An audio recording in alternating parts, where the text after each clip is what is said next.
नमस्कार। माझा आजचा विषय आहे स्त्रिया आर्थिक, शारीरिक आणि मानसिक दृष्ट्या कसे सक्षम होऊ शकतात। आजच्या आधुनिक काळात महिला सक्षमीकरण हा विषय चर्चेचा विषय आहे।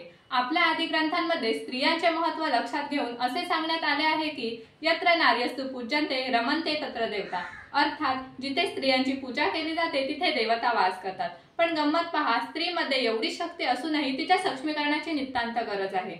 नारी आहे अबला नाही युगायुगाची शानती, नारी आहे अबला नाही युगायुगाची शानती, आहे सक्षम होत सफल आहे दैवी वरदानती, आहे सक्षम होत सफल आहे दैवी वरदानती।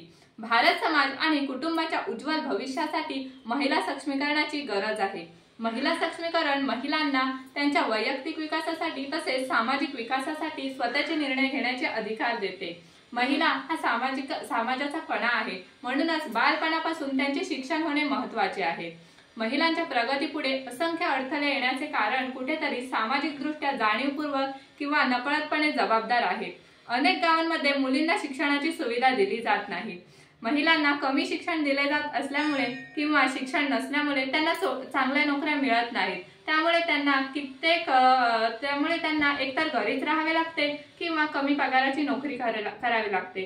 त्यामुळे पुरुषच हा नेहमी कुटुंबाचा कमावणारा राहतो। त्यामुळे त्या महिलांना आर्थिक स्वावलंबन क्वचितच मिळते। जागतिक आघाडीवर आर्थिकदृष्ट्या विकसित होणारे राष्ट्र पाहायचे असेल तर महिलांचा विकास होणे अत्यंत गरजेचे आहे। महिलांना आर्थिकदृष्ट्या सक्षम करणे खूप गरजेचे आहे। महिला सक्षमीकरण म्हणजे महिलांना त्यांच्या आवडीनुसार सर्व निर्णय घेण्यासाठी सक्षमीकरण। सर्व महिलांना त्यांच्या जीवनासाठी उभे राहण्यास नक्कीच प्रोत्साहन मिळेल। महिला सक्षमीकरण अभियान महिलांना स्वावलंबी होण्यासाठी प्रोत्साहित करते, जेणेकरून तिला सकारात्मक आत्मसन्मान मिळू शकेल आणि जगाशी स्पर्धा करण्यासाठी तिच्या आवडीचे स्थान बनवण्याची क्षमता स्वतःमध्ये निर्माण होईल। हे तेव्हाच शक्य आहे जेव्हा समाजात महिलांना समान संधी उपलब्ध होतील।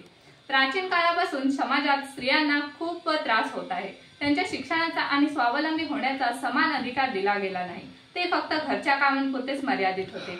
त्यांना शिक्षण आणि विकासापासून दूर ठेवण्यात आले। स्त्रिया लोकसंख्येच्या अर्ध्या आहेत, परंतु भारताच्या अर्थव्यवस्थेत त्यांचे योगदान फारच कमी आहे। समाजात महिलांसाठी समान संधी उपलब्ध नाहीत। भारताला महासत्ता म्हणून विकसित करण्यासाठी महिलांचा विकास तेवढाच महत्त्वाचा आहे।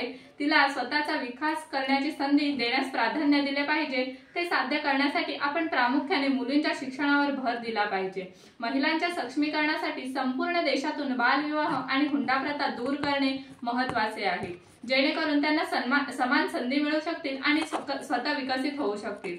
तुझ्या उत्तुंग भरारी पुढे गगनही ठेंगणे भासते, तुझ्या उत्तुंग भरारी पुढे गगनही ठेंगणे भासते, तुझ्या विशाल पायाखाली विश्व ते सारे वसावे, तुझ्या विशाल पायाखाली विश्व ते सारे वसावे।